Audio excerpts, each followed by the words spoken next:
Hi, welcome to. Yeah, this should be working. Yeah. Welcome to the Whitey White Guy Show. I'm Whitey, and today I'm going to do a impromptu review of The Usual Suspects. I'm still getting over a back thing, so I'm here doing it like this.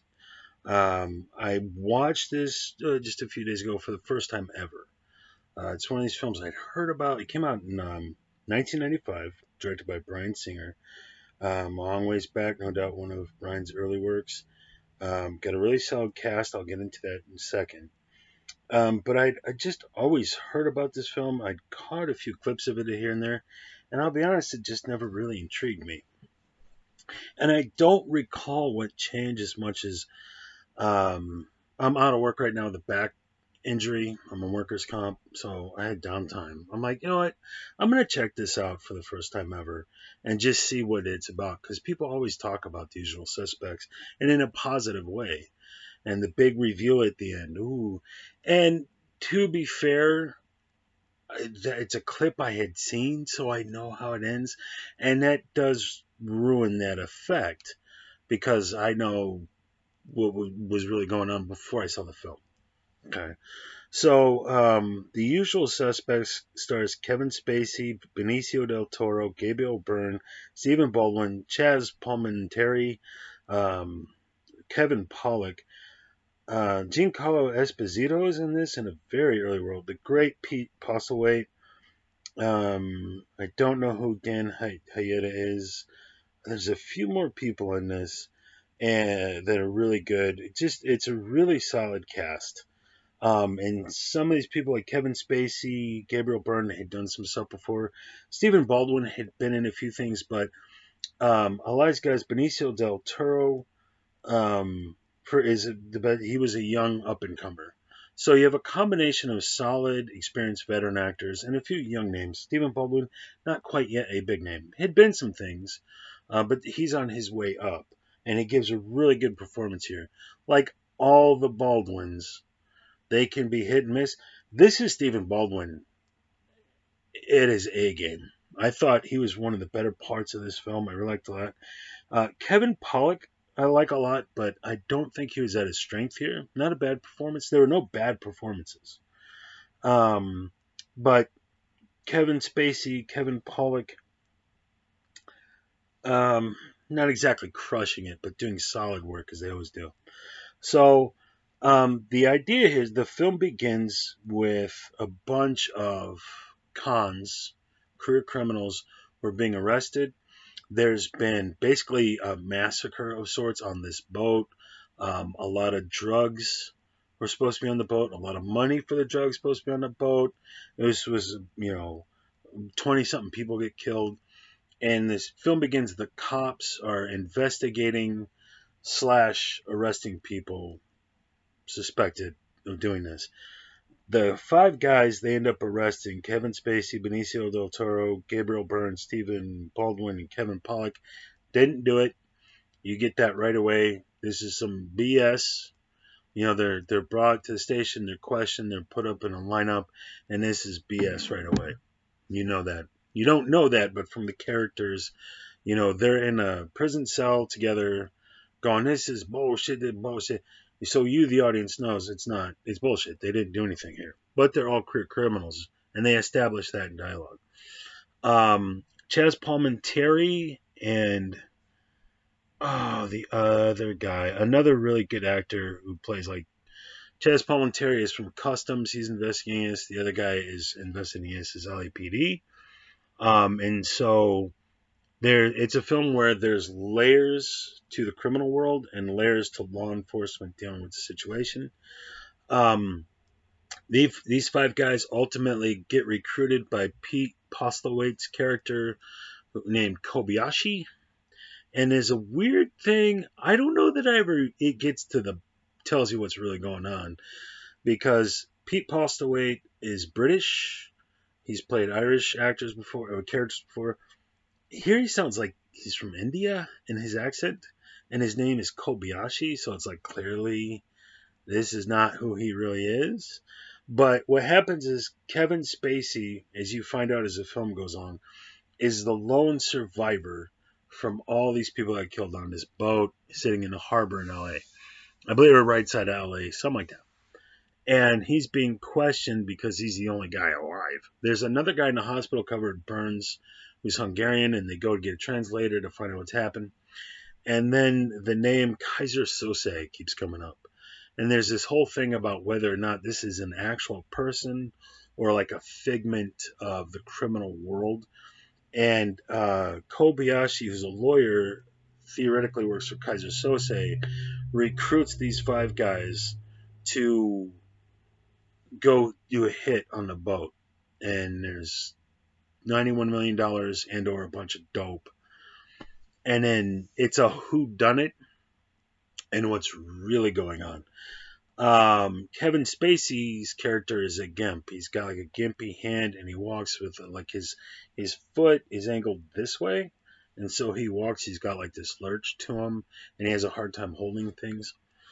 So it's a cops and robbers, and some of the actors are cops, and some of the actors are the robbers, and it's how they get. You start out with the consequence, and then through the investigation, you, the audience, are learning what happened. That led to this massacre on this boat. And there's a big reveal at the end. Most people who've heard of this movie could tell you what happens, what really is going on. I'm not going to spoil it here because this is a solid film. I did the first time through, I'm going to be honest, I was like, I don't get it. But again, I know how it ends, so the same tension's not there. But watching this film, I'm like, this is actually pretty crap. This is actually pretty bad. And one of the problems is, it's like the whole movie is like, listen here, you cocksucker. I'm going to finger your mom's asshole on a Saturday if you don't tell me about Kaiser Sose. And the other guy's like, listen here, you cocksucker. And it's like you're overdoing cocksucker, and you're overdoing the vulgarity. It's like you're trying to sell me that these guys come from the criminal world, and you take it to such extent that I have a hard time believing it. They feel like Hollywood actors to me, trying to be hard guys.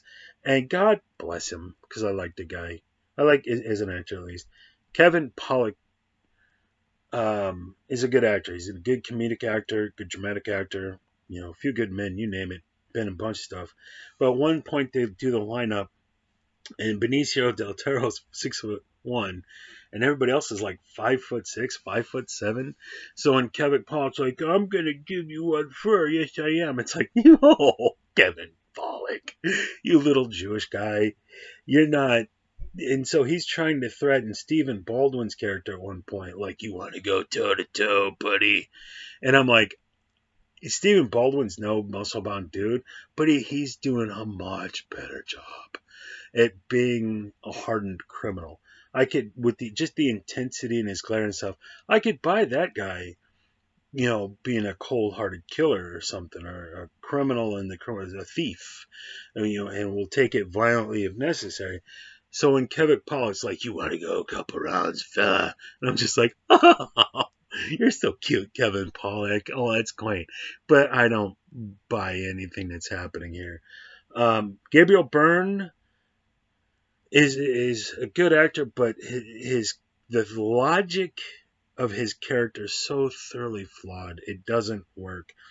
He's supposed to play a guy who is a cop, and then named Dean Keaton, and depending on who you ask, he's a guy who was a good guy. Something happened, now he's in the criminal world. So he was a cop, and then he was a criminal, and he was supposed to be a good cop. He's a thief with a heart of gold. And then this one lady who's a district attorney, a white girl, what's her name? Edna Eminem. They fall in love. He's trying to be legit again and be a restaurant owner. And he's sitting at the table trying to convince investors to invest in his business, his legitimate business. But then the cops show up and say, we got to bring you in for questioning, and it screws the pooch. So he's like, I tried to go legit. I can't get away from it. I belong in the criminal world. And some of that was believable. Because at one point, he's like walking out of the police station, and he's staring at the street, and all the other guys from that group are staring back at him. And it's like, that makes sense. He's trying to get out and he can't. He's in too deep. Okay. Okay, movie. But he never sold me as a cop and he never sold me as a criminal. And he needed to do both, and that's tricky. And so he just played like generic Gabriel Byrne, and it's like, you got to sell me that you were a cop and do something, act a certain way that feels like a cop, and then sell me that you were a criminal and do something and act a certain way that tells me that you're a criminal, and he never did. Um, a good generic performance, but didn't sell me how he had to sell me. Kevin Spacey does a solid job here, but I wasn't blown away. I'm not gonna lie, but it's not bad. It's just he's the what's happening at the heart of the story. He's the linchpin that pulls all of this together, and I have to buy that, and I didn't. As a generic performance, it was great. It was fine, but I never. He's supposed to give such a great performance that I'm supposed to believe up is down and down is up, and he never sold me that way. Benicio del Toro was kind of a letdown, but this is 1995, probably one of his first roles. And it's not that he gave a bad performance at all. They really just didn't give him a lot to do. He's out of the movie relatively quickly.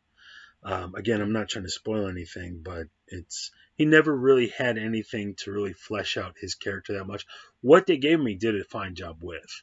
So I'm not criticizing what was there. I'm just saying there wasn't a lot to go on to really get into and or behind his character. Pete Postlethwaite did a great job. I just don't understand the accent or why that was necessary. So instead of being like, I'm a British, and at one point they call him a limey. Another really good actor is in this, and refers to Pete Postlethwaite's character as a limey, but then he never has a British accent.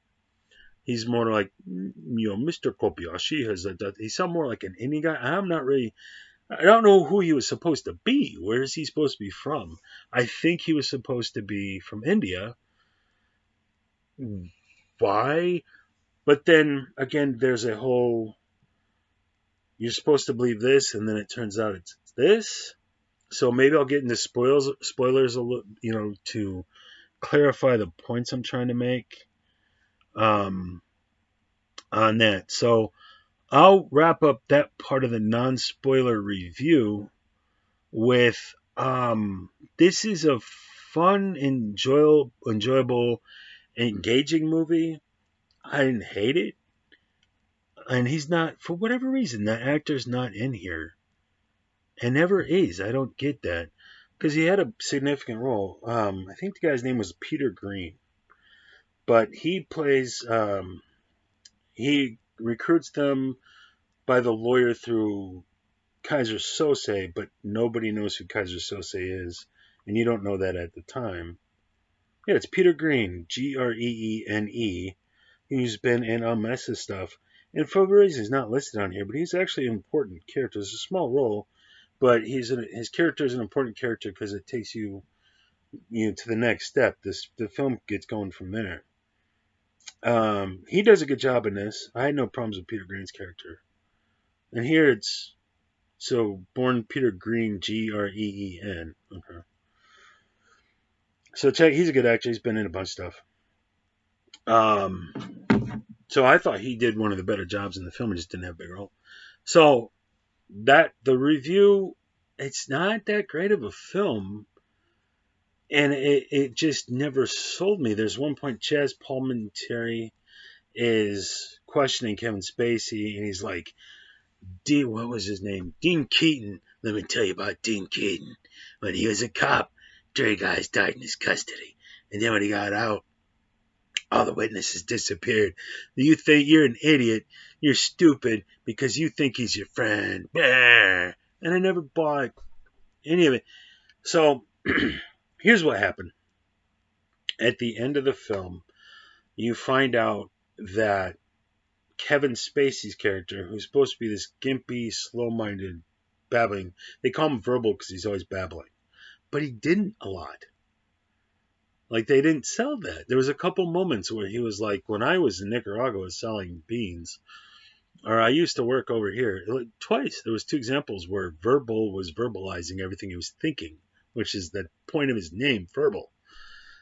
But they give you a couple examples and moved on and never came back to it, and that's a problem in the film. So at the end of the film, you find out that the innocent looking gimpy dude is actually the aforementioned Kaiser Sose. And so he's walking out of the LAPD, and suddenly his foot straightens out, and then his hand's working fine. And he gets in the car with Pete Postlewaite, who's the Kobayashi guy, who clearly not his real name. And the way that Chaz Palminteri, the detective from Customs or whatever the case, figured out was as they was sitting there investigating him, he was reading off the shit that was on the walls behind him, and that's where he got all these names from. So what's real and what isn't? I'm going to turn on this light because I realized how dim it is. 15 minutes in. Moron. The problem is they really, instead of that clarifies it, that really never cleared up exactly what's going on. So is Kaiser Sose real? Is that who is behind it the whole time, which is implied what you're supposed to get from it? So, but then is the lawyer played by Pete Postlewaite, he's got this Indian accent. Is that part of his cover? Kobayashi's not his real name because it's on the coffee cups, and that's where Kevin Spacey's character got the idea for the name. So is that lawyer real? Or part of a figment of Kevin Spacey's imagination that he plopped into the story, but then he's sitting in the car. So what was the deal with the Indian accent? That had no relevance on a fucking thing. So there's probably like a director's cut where that gets spelled out more. I don't know. But a lot of this, I just did not buy it. And it feels like somebody got the budget and had the sets and the locations and everything else, and then just put like a generic cops and robbers plot in there, but never did it really get thought through. Because there's a bunch of shit where it's like that wasn't necessary. It didn't go anywhere. There's a bunch of shit in here that just doesn't go anywhere, or they just don't sell me. So the one cop, Chaz Palminteri, is like, yeah, I'm going to eat your lunch. Yes, son of a bitch. And I'm like, you haven't really cleared up why you're upset with this guy or what you're going off of. And nothing, it was a good structure, fast paced. The information's coming at you quick, get you the action scenes quick, tension, drama. That's all fair and good. But in that moment, I'm like, you haven't really established why you're upset. Why are you in this guy's face? He's like, I think Dean Keaton's still out there, and that's hurting my voice. But I don't know who Dean Keaton is. I'm not invested yet in this character to give a shit. And so by the time, and then the Dean Keaton, he keeps looking at these pictures of this girl he's in love with, and I'm like, you didn't establish that relationship at all. I don't give a fuck yet. But in the moment in the story, I have to care about the film as a whole. And so again, this is I could go on. It is a good film. It's an imperfect film. I don't know why it's so well regarded. And then the shootouts and stuff that there aren't that great. And that the film hinged on this. It's a cops and robbers film where the cops are incompetent, so I don't care. But the robbers really have to be cool. They really have to pull off some slick shit for this film to work, and they never did. Stephen Baldwin came the closest to that in terms of me buying his kid. At one point, they're in lockup, and Kevin Spacey's character, Verbal, he's narrating the whole thing, and he goes, and in that moment, I knew that these 5 men would never reform it. Excuse me, would never back down, and da-da-da. And it's like, why? Like, Kevin Pollak would so back down. And he's like, he was the guy who just didn't give a shit about anything. It's like, they all have that. Like, aesthetically, these guys were distinct, but they didn't flesh out these characters to be like, okay, it's the classic, don't tell me, show me. And then when you cut to Kevin, and maybe it's because I know Kevin Pollak, not personally, but I know his work, he never gives it. His attitude is always meh.